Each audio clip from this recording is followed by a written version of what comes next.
Magandang araw sa inyong lahat. So tatalakayin natin ang Aralin 3, Wika sa panahon ng makabagong teknolohiya. Kasabay ng mabilis na pag-unlad ng teknolohiya sa larangan ng komunikasyon ay ang pagbabago ng ugnayang pantao.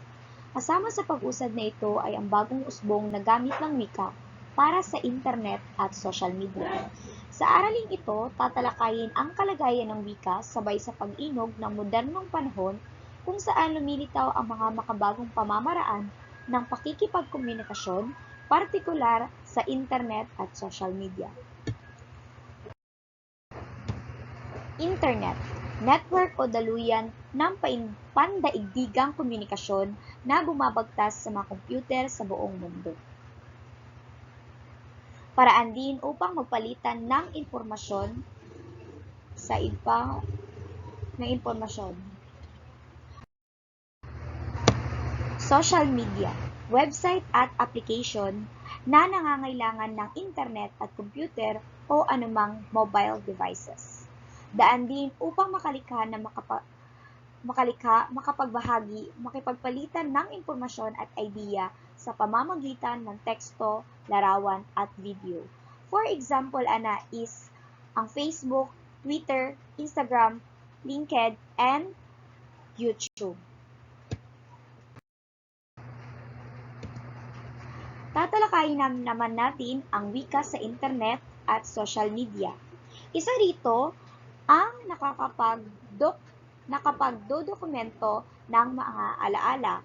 Halimbawa, ang pag-upload ng litrato sa Facebook. Pag mag-upload mo og picture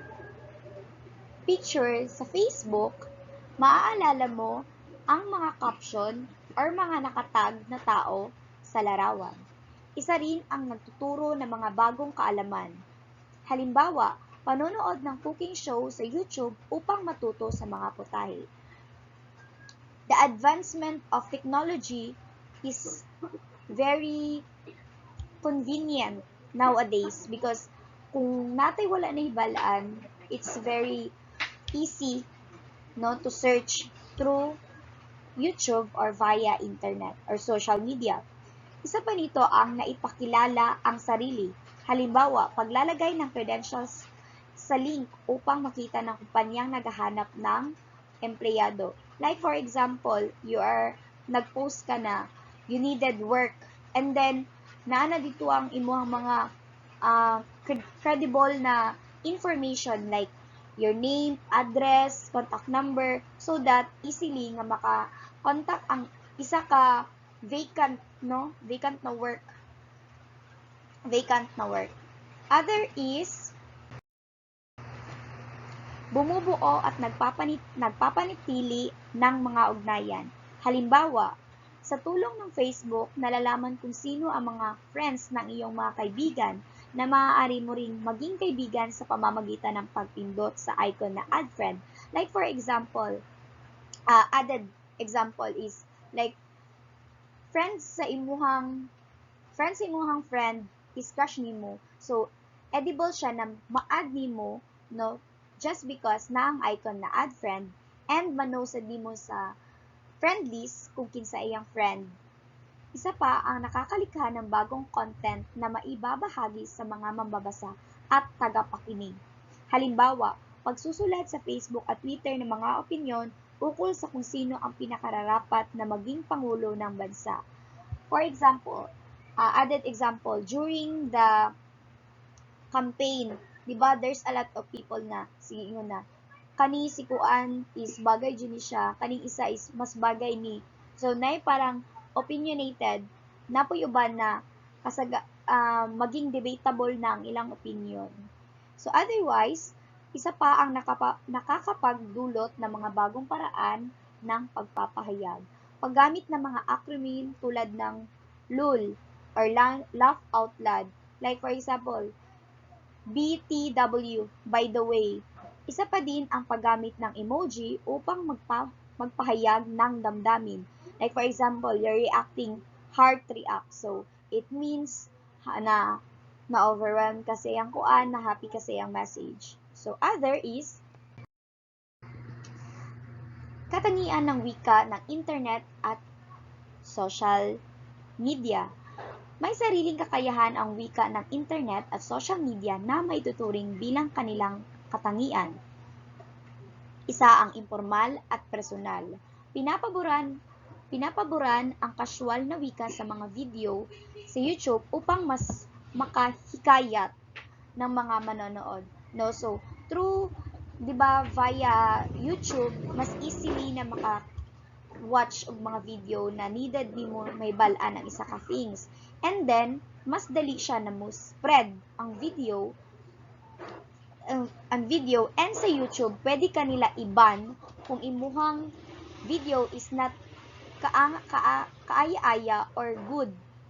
Isa pa ang mas maikli. So sa Twitter ay maaaring magsulat ng hanggang sa 40 na characters lamang. Naadjud siya limitation sa isa ka media.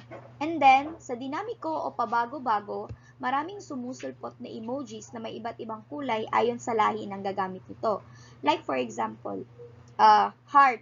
'Di ba heart react is parang in love, and then sa black parang sad siya, murag yan, and then sa white heart is peaceful life, 'di ba? Lahi-lahi gid siya reference sa isa ka tao. So, likas sa mga Pilipino ang mahusay na makibagay o makasabay sa mga pagbabagong nangyayari sa paligid. Patunay nito ang pagsama ng mga salitang nakikilala sa internet at social media sa pang-araw-araw na pananalita, bokabularyo ng mga Pilipino. Now, like for example, ato is LOL, so laugh out loud, and bakas pa rin sa ugaling Pilipino sa panahon na makabagong teknolohiya. Patunay naman ito ang pagiging masayahin, makapamilya, palakaibigan at hilig nating kumain at mamasyal. Nakikita pa rin ito sa internet, lalo sa social media, sa pamamagitan ng mga status, larawan at video na pinopost natin online. Gamit ang wika, pinatitingkad nito ang mahalagang pangyayari na isibahagi sa social media. So, if we use wika through social media, it's easily na mag-spread out ang imong gusto na opinionated nimo na gusto malabas. And for that, so that's all my topic, Aralin 3, wika